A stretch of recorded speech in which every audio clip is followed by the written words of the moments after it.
Hello, everyone, and welcome back to Lucky Loaders 15, where I'll be giving you six selections for Boxing Day. Some really good action to get our teeth stuck into. Could have gone to many meetings with a few horses, but I've narrowed it down to Kempton, Weatherby, and also as well, I'll have a selection for you at Market Rasen. And it's going to be Kempton we go for my first tip for Boxing Day. We go to the reorganised long walk hurdle. It's a 12:45, and I like the chances here of Goshen. Currently available at 7-2 for Jamie Moore and Gary Moore.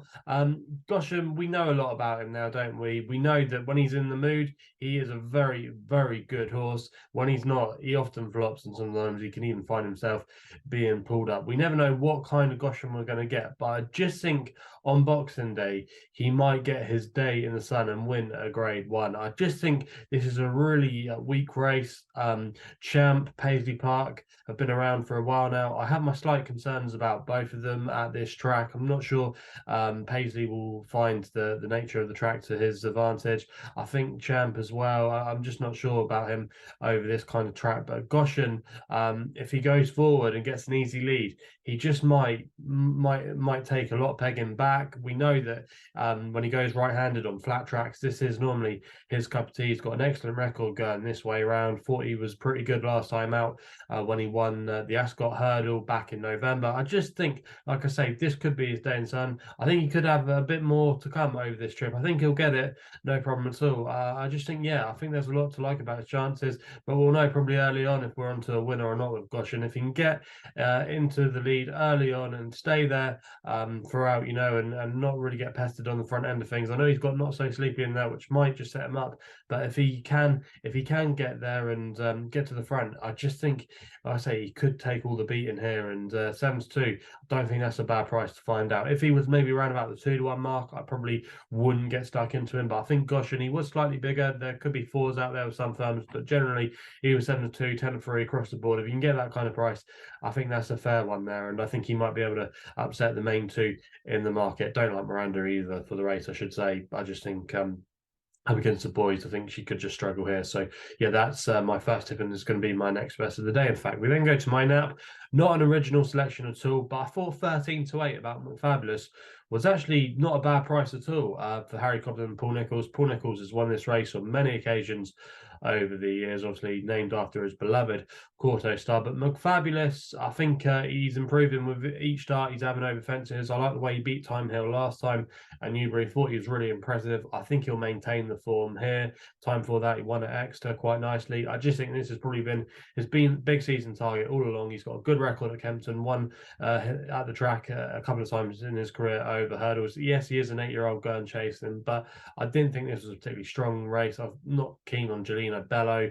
I don't like Time Hill. Have to respect this Dan Skelton's mare after her win at Bangor and D last time out. But I just think this might just come soon enough for her.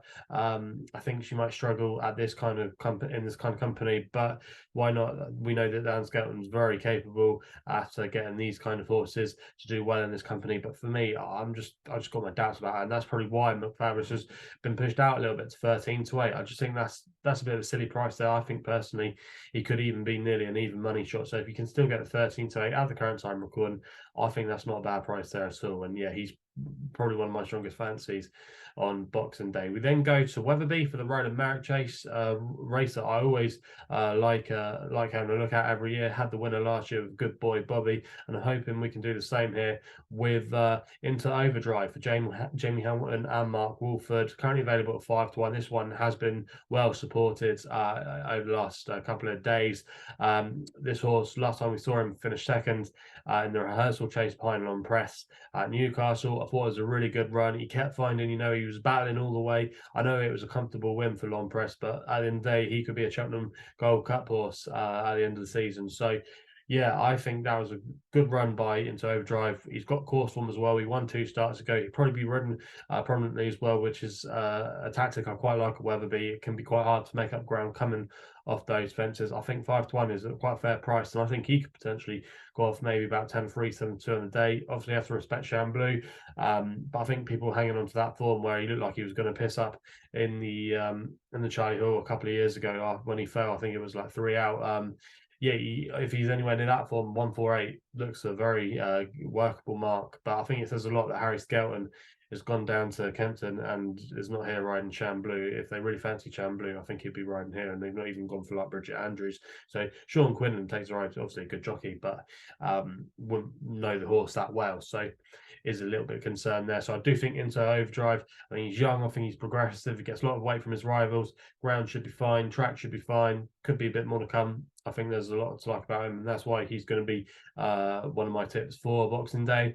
We then go to my long shot of the day in the King George at Kempton. I thought this was a really tricky race. I thought all of them had some kind of a chance that you could make a case for, but I am going to take a chance here on Miller's Bank at 50-1 for Johnny Burke and Alex Hales. 4 places on offer of SkyBet. I'm going to recommend 0.5 each way selection here. I just think that Miller's Bank could put up a really good show here. I think he's best when he goes right-handed. He's won at Kempton. He's got pretty good form as well at Huntington. He was actually last seen at Huntington behind Pic Dory in the Peterborough Chase, staying on quite strongly. He's been doing all his best work the last couple of times right at the end, and I just think he's been crying out for the return to this trip. I know he bummed out at Punchestown, but I think that was that race just came too soon for him after a hard race at Aintree when he bolted up in a grade 1 there. I just think around this track, if he's given a quiet ride, he might be able to come up and pick the pieces late on and could easily maybe sneak into the pace.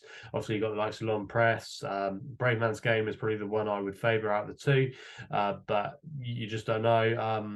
You got Hitman, he could improve for 3 miles. Envoy Island is probably a horse that I couldn't have. I'm just a bit concerned about his jumping. I just think he makes too many errors, and I just think you need to be a good jumper to win this race. It's King George. You can't really make a mistake, because then you're just up against it on the back foot. And I just think he'll probably make a mistake or two, which just could leave him sure. Eldorado Allen's a horse that I nearly did consider putting up. I might even have a saver on him, so I wouldn't put you off if you fancied him. Boy Senor, not sure about him. Royal Bagai, couldn't have that horse in a month of Sundays. I just think that there are a few in here that could maybe come into it and actually outrun their odds. So I do think it is a wide open race. There's a few in here that could maybe improve, a few that I think will disappoint, but it's known which of those ones obviously are going to disappoint. But I just thought Miller's Bank 50-1, there's a lot of things right for him, and I think you could find worse 50-1 shots. So for me, he is going to be my long shot of the day, and I think he might be able to run into a place in the King George. I'll happily take that. So that's going to be my thoughts there. We then go to the 245, back to Weatherby for another selection there. I like Buster Valentine here for Jamie Hamilton and Mark Wolford again, both obviously in good form. Buster Valentine, I just think you put a line for his run last time out. He's currently available at 10-1 with SkyBet, 4 places on offer. I'm going to recommend 0.5 each way selection here. Buster Valentine, like I say, I think you could forgive his run at Air last time out. He always seems to need his first run of the season. He did last year after he got pulled up, and then he actually ran this meet, and then he finished second at Weatherby. So I think that shouldn't be a problem for him. He likes the track. He's pretty versatile in all kinds of conditions. Likes it a little bit on the testing side as well. So I think that shouldn't be a problem for him at all. I think 125 is a very fair mark, and I thought he was a big price. And if he can get into a good position early on, get into a good rhythm, I thought he could be definitely a major player in this race, and that's why he's going to be my selection there. The other tip I'm going to put up is going to be my last selection at Market Rasen for the Lincolnshire National. Won this race last year when I put up City Ishmael on the channel, landed a bit of a touch with David Pipe. I think the Skeltons might be able to land a touch here.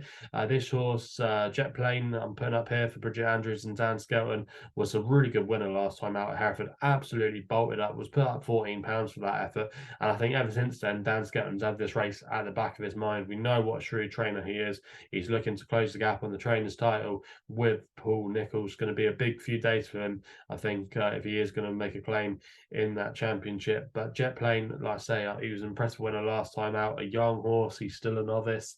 I think he's got quite a few things going for him. And yeah, Bridget Andrews has got a good record here riding for Dan Skelton, where she's the deputy over the years. So I just think there's a lot to like about this horse's chances in the Lincolnshire National. Hopefully we can get another good result there. I think the Extreme 2 stamina will definitely suit. So they're the selections then for Boxing Day's race, and could have made a few cases for a few more horses, but yeah, I didn't want to give you too many to follow. I always got to gamble responsibly.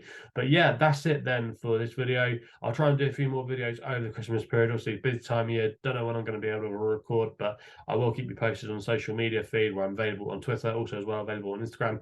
If you want to check me out, you can check out the In the Saddle podcast as well, where we did our Christmas episode. Please remember to gamble responsibly. Have a Merry Christmas, and we'll be seeing you again soon.